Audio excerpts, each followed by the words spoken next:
को 13 हरफों में कैसे लिखेंगे?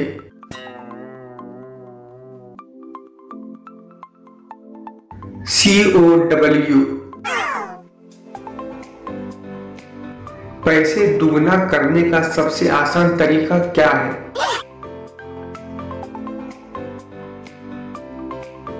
पैसों को आईने के सामने रख दो। न्यूटन की मौत कब हुई?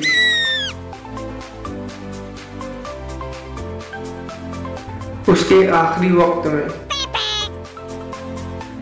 ऐसी कौन सी चीज है जो पानी पीते ही मर जाती है?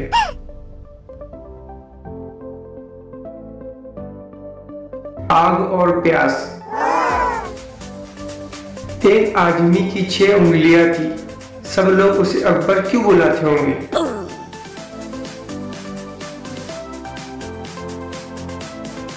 क्योंकि उसका नाम ही अकबर था। ऐसा कौन सा दुकानदार है जो आपका माल भी लेता है और दाम भी लेता है?